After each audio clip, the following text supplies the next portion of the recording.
Prehistoria de Grecia y Roma. La prehistoria de Grecia se divide en tres etapas fundamentales. La primera etapa es el periodo paleolítico. En este periodo, el ser humano utilizaba herramientas elaboradas a base de piedra tallada, hueso y palos. Durante esta época, el hombre fue cazador, pescador y recolector, por lo que llevaba una vida de nómadas. El siguiente periodo es el neolítico. En este periodo, el hombre descubrió la ganadería y la agricultura, lo cual le permitió construir sus primeros establos. Al no tener que viajar ya constantemente en busca de comida, podrían tener más tiempo para dedicarse a las otras tareas. El último periodo se llamó la Edad de los Metales, ya que en él los seres humanos descubrieron cómo utilizar el metal. A su vez, se desarrollaron las primeras civilizaciones. La agricultura fue la base de la economía de la antigua Grecia. Desde los tiempos más antiguos, la agricultura griega estuvo basada en los tres tipos de plantaciones mediterráneas básicas, como lo eran los cereales, los olivos y las viñas. A comienzos del siglo VI a.C., se desarrolló la artesanía y el comercio, principalmente marítimo, que fueron siendo cada vez más importantes en el período clásico. Gracias a su posición geográfica, y la necesidad de importar grano, forzaron a su población a embarcarse en el comercio marítimo.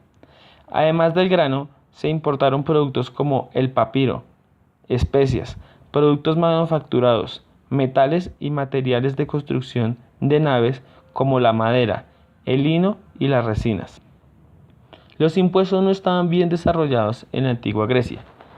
Existía un impuesto llamado eispora, que se imponía a los más ricos, pero que solo se recaudaba cuando se necesitaban los fondos, normalmente en tiempos de guerra. Se imponían impuestos sobre las casas, los esclavos, el ganado y animales domésticos.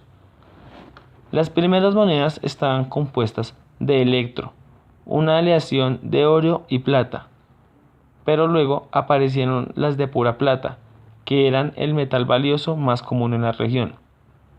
Las monedas tenían varios usos en el mundo griego.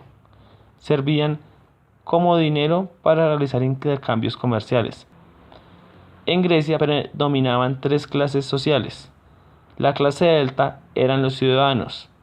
Estos eran hombres libres, con una edad de 20 años, tenían plenos derechos civiles y tenían responsabilidades con el Estado. La siguiente era la clase media.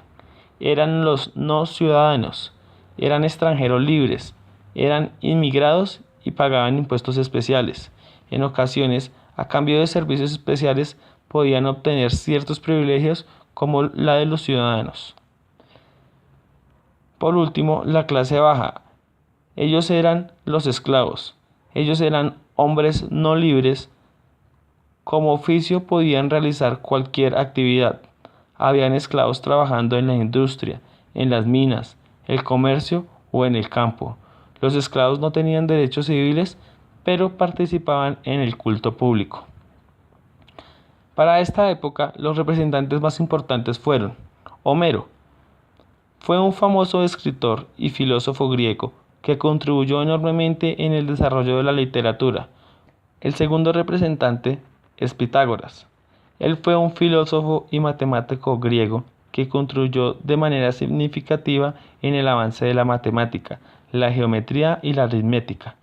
Fue el fundador de la escuela pitagórica. Por último, tenemos Arquímedes. Fue un físico, ingeniero y astrónomo griego que fue reconocido por diseñar innovadoras máquinas para la industria. Roma. La economía en Roma se mantuvo concentrada en la ganadería, que era de propiedad privada. La agricultura era de propiedad comunal, al igual que el comercio. Los cultivos más importantes eran los de trigo, olivo y también árboles frutales, hortalizas, legumbres.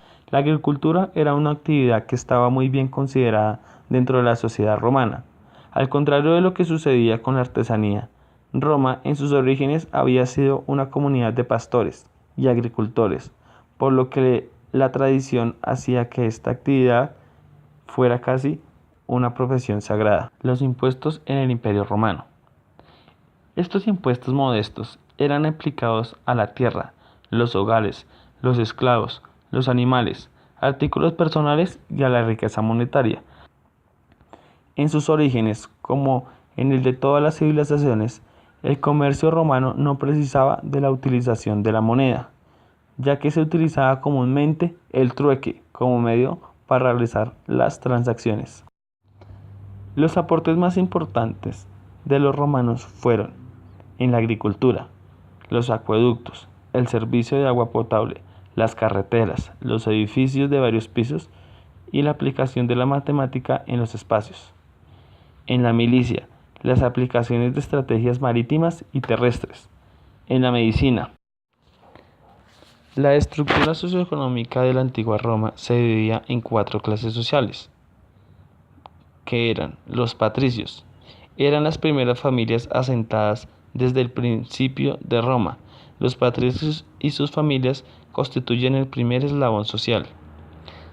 Luego siguen los plebeyos, constituyen la mayor parte de la población compuesta por extranjeros, refugiados, pobres o clientes que habían enemistado con sus patronos. Luego siguen los libertos, eran esclavos liberados por sus amos, solían comprar su libertad si tenían ahorros o eran librados cuando estaban moribundos o cuando estaban ancianos. Y por último, los esclavos. Es el destino normal de los presos de guerra. Legalmente carecían de todo derecho. Hacían gratis los peores trabajos. Los representantes más influyentes del Imperio Romano eran Julio César, Constantino y Augusto.